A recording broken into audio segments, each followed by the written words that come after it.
প্রিয়জন আগের মতন আর কল বা এসএমএস করে না। সে আগে ভীষণ পরিমাণ এসএমএস করতো, কল করতো, সময় দিত, এখন পাত্তাও দেয় না। কথা বলা তো দূরের কথা, সে মেসেজের রিপ্লাইও দিচ্ছে না। তো এমন সময় কি করা উচিত? কি করলে সে আবার তোমার কাছে ফিরে আসবে, আবার কল করবে, মেসেজ করবে, আবার তোমাকে পাত্তা দেওয়া শুরু করবে? চলো আজকের এই বিষয় নিয়ে কথা বলা যাক। আজকের বিষয়ে আমি প্রথমে বলবো কেন এরকম হচ্ছে, তারপর বলবো এইটা ঠিক করার কি উপায় আছে। চলো ভিডিওটা শুরু করছি। যদি মনে হয় ভিডিওটা ভালো লেগেছে, ভিডিওটাকে লাইক করো, সাথে সাথে চ্যানেলটা সাবস্ক্রাইব করে রাখো। চলো শুরু করা যাক। বন্ধুরা, প্রথমে বলি যে প্রিয়জন কেন এই রকম করছে হঠাৎ করে। সে তো ভালোই বুঝতে পারছিলে যে মেসেজ করছিল, কল করছিল, দেখা করছিল, পাত্তা দিচ্ছিল, তোমাকে এক প্রকারে খুব বেশি পরিমাণ গুরুত্ব দিত। এখন এগুলো কিছুই করছে না, হঠাৎ করে কেন হলো এটা? কারণটা পুরোপুরি তুমি। সম্পর্কের শুরুর দিনের কথা ভাবো, যখন থেকে সম্পর্কটা শুরু হয়েছিল সেই সময় থেকে তুমি কি করেছিলে? তুমি সেই মানুষটাকে যখন পেয়েছিলে তখন সেই মানুষটাকে তুমি উজাড় করে দিয়েছিলে যে আমি তোমাকে ভালোবাসি, আমি তোমাকে নিজের সম্পূর্ণটা উজাড় করে দিচ্ছি, তুমি যখন যেভাবে আমাকে চাইবে আমি তখন সেভাবে তোমার কাছে উপস্থিত। তুমি যদি কল করো তো আমি সারাদিন তোমার সাথে কথা বলবো, তুমি যদি মেসেজ করো তো আমি সারাদিন তোমার সাথে মেসেজে কথা বলবো। আমার কোনো অসুবিধাই নেই, আমি চাই যাই করি তোমার ফোনেরও রিপ্লাই দেবো, তোমার মেসেজেরও রিপ্লাই দেবো। এটাই তো করতে।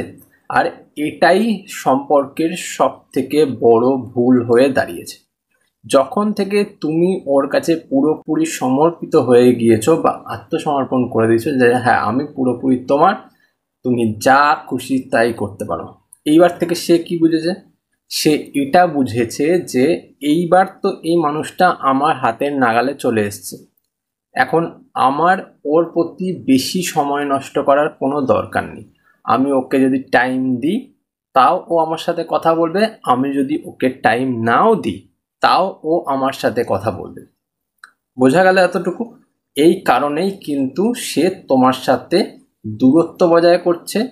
ও তোমার সাথে কথা বলছে না, বা কল করছে না, বা মেসেজ করছে না, বা তোমার মেসেজের উত্তরটাও দিচ্ছে না। কারণ ও তোমাকে কেমন ভেবেছে বলো তো? একদম সহজলভ্য একটা মানুষ ভেবেছে, যাকে অতি সহজে পাওয়া যায়, অতি সহজে ইউজ করা যায়, অতি সহজে ছুঁড়ে ফেলে দেওয়া যায়। এটাই কিন্তু হয়েছে। এবার কি করলে এটা ঠিক হবে, চলো স্টেপ বাই স্টেপ আলোচনা করে তোমার সাথে বুঝিয়ে দিচ্ছি। প্রথম স্টেপ তোমার এটাই হবে যে সম্পর্ক যখন তুমি শুরু করেছিলে, মানে যখন ওর সাথে পরিচয় হবে হবে করছে বা পরিচয় হালকা হয়েছে, কথা দুই একটা হচ্ছে, তখন দেখবে সেই মানুষটাকে তুমি অতটা গুরুত্ব দিতে না যতটা তুমি এখন দিচ্ছ। যতটা তুমি এখন ভালোবাসছো তখন তো অতটা ভালোবাসতে না, অতটা গুরুত্ব দিতে না, ওর সাথে অতটা সময়ও নষ্ট করতে না। ঠিক সেই রকমটাই আবার শুরু করতে হবে তোমাকে। মানে যেমনটা তুমি সম্পর্কের শুরুর দিনগুলো বা সম্পর্কের আগে যেমন ছিলে, নিজের ফ্যামিলিকে সময় দিতে, নিজের বন্ধুদেরকে সময় দিতে, তাদের সাথে সময় কাটাতে, নানান রকমের ছবি আপলোড করতে ফেসবুকে বা হোয়াটসঅ্যাপে স্ট্যাটাস দিতে, নানান রকমের ছবি, বা নিজেকে একটু অন্যরকমভাবে রাখতে, যা যেটা দেখে সেই মানুষটা তোমাকে কিন্তু পছন্দ করেছিল। আর তারপর কিন্তু সে তোমার কাছে একটা প্রপোজাল নিয়ে এসেছিলো যে হ্যাঁ আমরা এবার কি সম্পর্কে আসতে পারি, আমাকে তোমাকে খুব পছন্দ হয়েছে, বা এক্সেপ্টটা যেমনই হোক, সে প্রপোজাল দিয়েছিল, তুমি অ্যাকসেপ্ট করে নিচ্ছ, ব্যাস। এবার এরপর থেকে কিন্তু তুমি আগের যে তোমার রুটিন ছিল সেই রুটিনে চলাটা বন্ধ করে দিয়েছো, যেহেতু তুমি একজনকে পেয়ে গেছো। আর যেহেতু পেয়েছো সেহেতু তুমি ওর মতন করে ওকে সময় দিতে পুরোটা দিন নষ্ট করে ফেলছো, পুরোটা দিন ব্যয় করে ফেলছো। এর ফলস্বরূপ কি হচ্ছে? এর ফলস্বরূপ এটাই হচ্ছে যে সেই মানুষটা তোমার ভ্যালুটা আর বুঝতে পারছে না। তোমার ভ্যালুটা যে কতটা, তুমি ওর লাইফে এসে যে ওর লাইফে কতটা ভ্যালু অ্যাড করেছো সেটা সে বুঝতে পারছে না। এটাই কিন্তু হয়, এটাই হিউম্যান সাইকোলজি। যখন তুমি একটা মানুষকে অতিরিক্ত সময় দেবে, অতিরিক্ত ভালোবাসা দেবে, অতিরিক্ত গুরুত্ব দেবে, সে সেটার কোনো দামই দেবে না, সেটার কোনো ভ্যালুই দেবে না। এটাই হয় প্রত্যেকটা সম্পর্কের ক্ষেত্রে, প্রত্যেকটা মানুষের ক্ষেত্রে একই নিয়ম প্রযোজ্য। তুমি একবার এটা করে দেখো যে যেই সময়টা ওই মানুষটাকে তুমি দিচ্ছিলে, যেমনভাবে ওর সাথে চলছিলে, সেটা পুরো বন্ধ করে দিয়ে সেই আগের মতন চলে যাও। যখন সম্পর্কটা শুরুর দিনে থাকে সেই সময় তাকে যত কম গুরুত্ব দিতে, যেমন নর্মাল বিহেভিয়ার করতে, যেমন এখনকার মতন বিহেভিয়ার করতে না, ঠিক আছে, ওকে অতটাও মাথায় তুলতে না, ঠিক তেমনটা আবার করো। দেখবে ও আবার তোমার কাছে চলে আসছে, আবার লাইনে ফিরে আসছে। কারণ ও জানে যে এই মানুষটা আমার হাতের নাগালে চলে এসছে, এই মানুষটা আমাকে ভালোবাসতে শুরু করে দিয়েছে, এই মানুষটা আমার পিছনে ঘুরতে শুরু করে দিয়েছে, তাই আমার আর দরকার নেই ওর। ঠিক আছে, তো এই রকমের জন্য তোমাকে ওই রকমটাই করতে হবে, নয়তো কিন্তু ও তোমার কাছে ফিরবে না, তোমাকে কল করবে না, তোমার সাথে ওই রকম ভালো মতন বিহেভিয়ার করবে না। বুঝতে পারলে?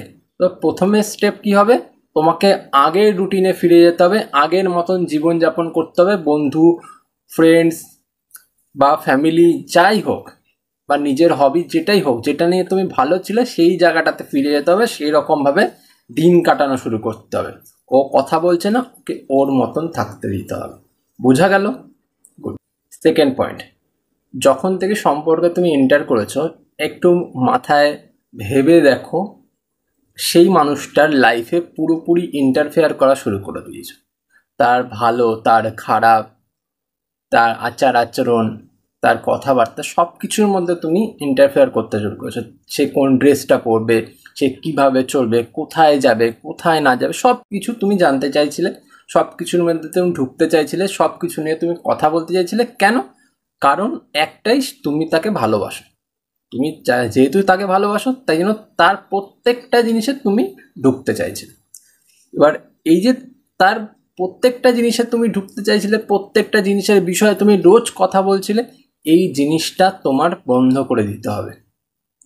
কেন বন্ধ করে দিতে হবে? ওই যে এত কিছু তুমি করছো, এর ফলে ও তোমাকে সস্তা ভেবে নিচ্ছে।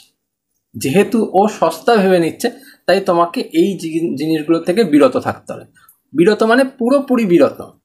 তুমি দুদিন এরকম করলে, তারপর দিন আবার যে কে সেই করে ফেললে, আবার নতুনের জায়গায় সেই পুরনো ধাঁচে ফিরে আসলে, করলে চলবে না। একই রকম পর্যায়ক্রমে তোমাকে চলতে হবে। যেহেতু ও ওই রকম করছে, সেহেতু তোমাকে আস্তে আস্তে ওর পুরো বিষয়গুলোকে ইগনোর করে যেতে হবে। ওর কোনো বিষয়ে তোমার ইন্টারফেয়ার করা যাবে না। ওর যাই করে করুক, যেমন করে চলতে চায় চলুক, তুমি ওর বিষয়ে, ওর ভালো হোক খারাপ হোক যাই হোক, ইন্টারফেয়ার করবে না, নাক গলাবে না। এইটুকুনি বুঝতে পারলে? ব্যাস, এইটুকুনি তুমি মাথায় রাখো যে আমি আজকের পর থেকে আর ওর বিষয়ে নাক গলাবো না। চাই ওর খারাপ হোক, চাই ওর ভালো হোক। যদি ওর ভালো হয় তাও ওকে বলতে হবে না তোমার এটাতে ভালো হচ্ছে, তুমি এটা করো, কেন করছো না, বা এটা করা কেন বন্ধ করে দিলে, বলতে যাবে না। এইটুকুনি মাথায় করে দাও। এটাই হবে তোমার সেকেন্ড স্টেপ। থার্ড স্টেপ এটাই হবে তোমার যে তুমি দেখছো ও তোমার সাথে কথা বলছে না, ও তোমার সাথে সেই রকমভাবে বিহেভিয়ার করছে না, কল করছে না, মেসেজ করছে না, উত্তর দিচ্ছে না। তো সেই মানুষটাকে অযথা আর ডিস্টার্ব করতে যাবে না, অযথা ওর জন্য আর কাঁদতে যাবে না, ওর জন্য আর সময় নষ্ট করতে যাবে না। যেহেতু ও তোমার সাথে কথা বলছে না, কিছু করছে না, তুমি কি করবে? তুমি তোমার কোনো বন্ধু, তোমার কোনো আত্মীয় স্বজন, যেখানে তোমার মন চায়, যেখানে ভালো লাগে, যেখানে তুমি ভালো সময় কাটাতে পারো, সেই মানুষগুলোর সাথে একটু আউটিংয়ে চলে যাও, একটু ঘুরতে চলে যাও, একটু সময় কাটাতে চলে যাও, যাতে না ওর কথা মনে পড়ে, না ওর সাথে সময় না কাটাতে পারার মধ্যে যে ফাঁকা স্থানটা তৈরি হচ্ছিল, সেখানে তুমি গুমড়ে কাঁদো, সেই রকম একটা সিচুয়েশান তৈরি হয়। বুঝতে পারলে? তো তোমাকে কি করতে হবে, সেই জায়গাটাতে গিয়ে ভালো মতন এনজয় করতে হবে বন্ধুদের সাথে। ওর কথা বাদ দিয়ে দাও, যেহেতু ও কথা বলছে না, যত তুমি ওর কথা ভাববে তত নিজে ডুবে যাবে। তাই ওর কথাটা এই সময়ের জন্য পুরোপুরি মাথা থেকে আউট করে দাও, করে দিয়ে নিজে ওই বান্ধবী বা বন্ধু বা আত্মীয় স্বজন যেই হোক, ভাই বোন যেই হোক, তার সাথে বা তাদের সাথে যেই সময়টা কাটাচ্ছ সেটাকে ভালো মতন করে কাটাও, আর সেটাকে ক্যামেরা বন্দি করে রাখো। ক্যামেরা বন্দি করে রেখে সেই ফটোগুলোকে তুমি পর্যায়ক্রমে নিজের হোয়াটসঅ্যাপ স্ট্যাটাস বলো, তুমি ফেসবুক বলো, বা যে কোনো সোশ্যাল মিডিয়া তুমি আর ও ইউজ করতে এক জায়গায় কথাবার্তা বলতে, সেখানে তুমি আপলোড করতে লাগো। দেখবে এই ব্যাপারগুলোতে তুমি নিজেও অনেকটা মনের দিক থেকে হালকা হচ্ছ, আর এই যে এই জিনিসগুলো করছো ওর সাথে কথা না বলে তুমি নিজে হ্যাপি থাকার চেষ্টা করছো বা হ্যাপি হচ্ছ আস্তে আস্তে, এটাতে ওর জ্বালা ধরবে, ওর তখন ফাটতে শুরু করবে, ওর তখন কষ্ট হতে শুরু করবে। এটাই সাইকোলজি। যখন তুমি ওই মানুষটাকে পাত্তা দেবে না, ওই মানুষটা ঘুরে এসে তোমাকে পাত্তা দিতে লাগবে। এটাই সাইকোলজি মতে হয়ে যায়। এটাই মানুষের সাইকোলজি, যে মানুষ এইটা নিজে থেকে করে বা নিজের মনের দিক থেকে মানুষের এটা হয়ে যায়। ঠিক আছে? যখন দেখবে তুমি অতিরিক্ত পাত্তা দেবে, ও দেখবে আস্তে আস্তে দূরে চলে যাচ্ছে। যখন দেখবে তুমি পাত্তা দিচ্ছ না, তুমি ওকে গুরুত্ব দিচ্ছ না, ওর কোনো কথায় নাক গলাচ্ছ না, ও নিজে থেকে আবার তোমার কাছে ফিরে আসবে, ও আবার তোমাকে ভালোবাসতে চাইবে, ও আবার তোমার সেই রূপটাকে পছন্দ করবে যেটা আগে ছিল। তখন ওর কাছে ওটা একটা নতুন বলে মনে হবে। বুঝতে পারলে? আর সেটাই মেন কাজ, যে তোমার ওকে অত গুরুত্ব না দিয়ে নিজের লাইফে ব্যাক করো, ব্যাক করে নিজে ভালো সময় কাটাও। সেগুলোকে যেমন আগে আপলোড করতে ফেসবুকে, আগে আপলোড করতে সোশ্যাল মিডিয়াতে, সেখানে আপলোড করো। দেখবে অনেক ভালো কাজ পাবে, অনেক ভালোভাবে শান্তিতে থাকবে। এইটুকুনি করো। ফোর্থ পয়েন্ট এটাই হবে যে এত বন্ধুদের সাথে ঘুরছো, এত বন্ধুদের সাথে সময় কাটাচ্ছো, সব ঠিক আছে, এর সাথে সাথে নিজের একটা গোল সেট আপ করো। ওর যে তোমার সাথে কথা বলছে না, এই সময়টাতে তোমার একটা ফাঁকা স্থান তো তৈরি হচ্ছে নিজের লাইফে। তো এই সময়টাতে তুমি সেই যে খালি সময়টা, এটাকে ইউটিলাইজ করার চেষ্টা করো। নিজে সেই সময়টাকে একটা জায়গায় দাও যেখানে তুমি একটা গোল সেট আপ করে সেই গোলের দিকে এগিয়ে যাও। সেটা কোনো একটা কোর্স হতে পারে, কোনো একটা পড়াশোনার কোনো অংশ হতে পারে, যেটাই হোক, বা তুমি একটা কোনো নতুন কাজ খুঁজলে বা নিজের একটা হাতের কাজ শুরু করলে, বা যাই হোক, যাতে এন্ড অফ দ্য ডে কিছু পয়সা তোমার পকেটে আসে। তো এই দিকে একটু চেষ্টা করতে হবে, যাতে সেই সময়টা তুমি ইউজ করে, হয়তো 2 ঘন্টা 4 ঘন্টা যাই হোক, সেটা ইউজ করে নিজে কিছু পয়সা ইনকাম করলে। এর সাথে সাথে তোমার এর পরের কি স্টেপ হবে, সেই পরের স্টেপটা কিন্তু সেই মানুষটাকে কোনো মতেই জানানো যাবে না। তুমি কি পরবর্তী জীবনে করতে চাও, বা তোমার পরবর্তী গোল কী হবে, তোমার পরবর্তী স্টেপ হবে, সেইগুলো তোমার প্রিয়জনকে জানাতে যাবে না। দেখবে এই যে আগের 3টে পয়েন্ট বললাম না, এই 3টে পয়েন্ট যখন তুমি ফলো করবে পুরো পদে পদে, তখন দেখবে সেই মানুষটা তোমার লাইফে অলরেডি ফিরে এসে গেছে, সে আবার তোমাকে মেসেজ করছে, কল করছে, সে নিজে থেকে করছে এগুলো। এবার যখন করতে লেগে যাবে, তুমি এই যে ফাঁকা টাইমটা ছিল, এখানে একটা তো সময় তুমি বের করে তুমি একটা কাজ করলে, এই কাজ করাটাকে বন্ধ করবে না। আর সাথে সাথে এই যে কাজ করছো, এরপরে তো তুমি কিছু ভেবে রেখেছো, বা তোমার পরবর্তী একটা স্টেপ তুমি ভেবে রেখেছো, সেইগুলো তুমি কোনো সময় তোমার প্রিয়জনকে বলতে যাবে না। কারণ ওকে যখনই বলবে, তখন কিন্তু ও কোনো না কোনো দিক থেকে বা কোনো না কোনো ভাবে সেই জিনিসটাকে বন্ধ করে দেওয়ার চেষ্টা করবে, যাতে তুমি আবার ওর সাথে গল্প করতে বা মজে যেতে শুরু করো। কারণ ও চাইবে এইবার আবার তোমার সাথে লেগে পড়ে গল্প করতে। কারণ ও এবার আবার বুঝতে পেরে গেছে যে এইবার আমি যদি ওর সাথে ঠিক মতন সময় না দিই, কথা না বলি, ও কিন্তু ছেড়ে চলে যাবে। আর তুমি এই যে একটা দিকে তুমি যোগ দিয়ে দিয়েছো, সেই দিকটাকে নষ্ট করবে না, যাতে সেই দিকটা তোমার হাতছাড়া না হয়ে যায়। বুঝতে পারলে? লাস্ট স্টেপ তোমাদের যেটা করতে হবে, সেটা নিজের মনের দিক থেকে করতে হবে। সেটা হলো নিজেকে এমনভাবে প্রস্তুত করবে যাতে এটা মনে হয় যে সেই মানুষটা তোমার লাইফে যদি নাও থাকে, সে যদি কোনোভাবে ছেড়ে চলেও যায়, তাহলেও তোমার কোনো কিছু যায় আসবে না। তোমার লাইফে তার বিন্দুমাত্র ফার্ক পড়বে না। সে যদি তোমার লাইফ থেকে চলেও যায়, বা সে তোমাকে ছেড়েও দেয়, সে যদি সম্পর্ক নাও রাখে, তোমার কিচ্ছু যায় আসবে না। তুমি বিন্দাস ভালো মতো নিজের লাইফটাকে কাটাতে পারবে। এটা তোমার মাথায় আনতেই হবে।